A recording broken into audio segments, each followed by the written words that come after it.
know the fourth one is event correlation technique.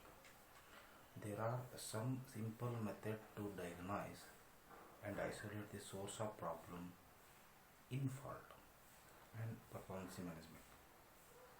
When centralized NMS receives a trap or notification, it is called as receiving an event. A single problem source may cause a multiple symptoms, and each symptom detected is reported as an independent event to the management system. Obviously, we don't want to treat each event independently and act to resolve it. Thus, it is an important that management system correlates all these events and isolate the root cause of problem. The technique used for accomplishing this is called as event correlation technique.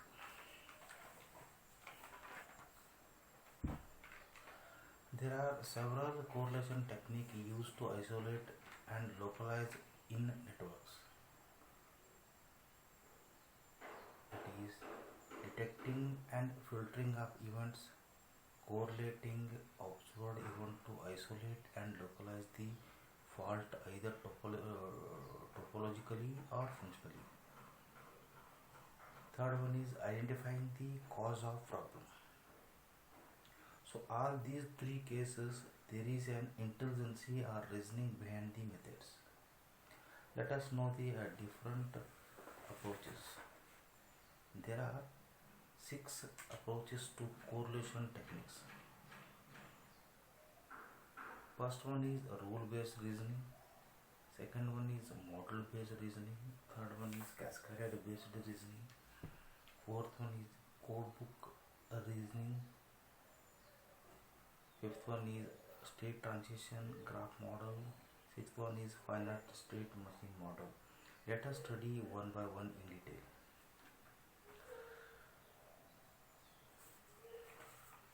The first one, the rule-based reasoning.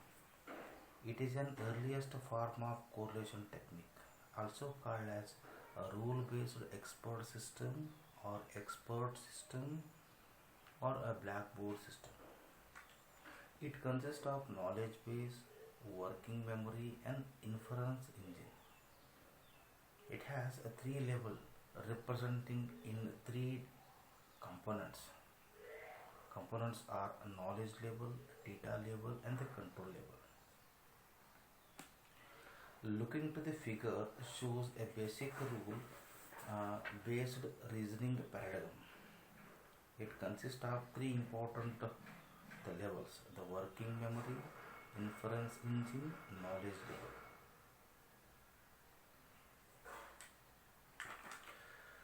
Here the knowledge base contain expert knowledge as to define a problem in network, action that need to be taken if particular condition occurs.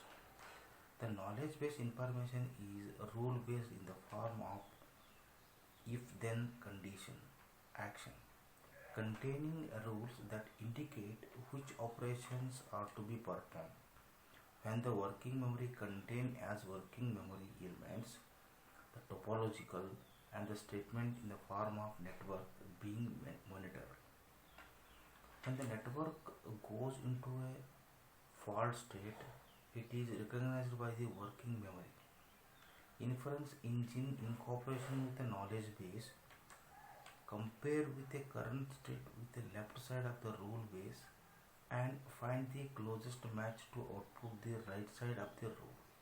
The knowledge base then executes action on the working element. Looking into the figure, the rule-based paradigm is an interactive between the 3 components and is interactive.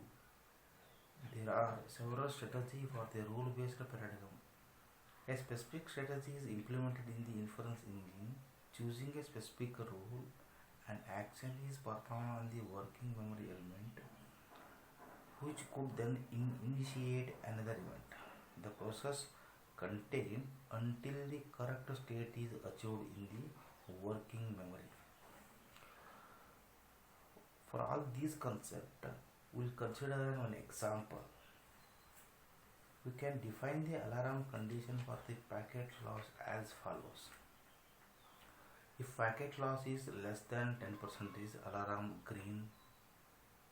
If the packet loss is greater than equal to 10% and less than 15%, alarm yellow will buzzer. If the packet loss is greater than equal to 15%, alarm red is buzzer. One more example.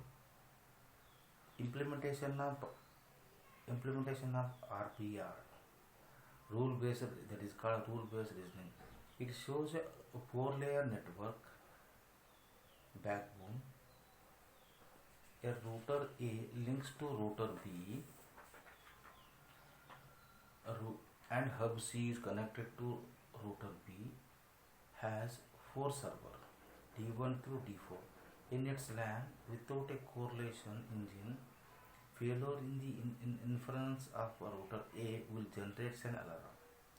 These fault then propagate to router B, hub C, and finally to server D through D4. It is implemented to realize that there is a time delay involved in the generation of alarm. In general, propagation of faults and time delay associated with them need to be recognized as such in fault management. Looking into the figure, RPR based correlation example,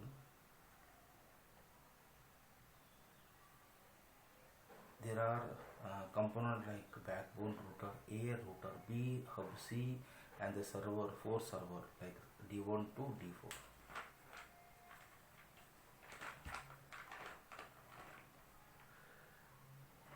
There are 4 correlation rules are specified below. Rule 0, alarm A, send a route to cause alarm A. Rule 1, alarm B, if alarm A present related to A and ignore. Rule 2, alarm C, if alarm B present related to B and ignore. Rule 3, alarm DX, if alarm C present related to C and ignore. The correlation windows consist of 20 seconds. Here rule 0 has no condition associated with it, where rule 1, 2, 3 are condition rules. In order to allow for the propagation time, a correlation window of 20 seconds is set. The inference engine at the control level interprets these rules and take action and is shown in below.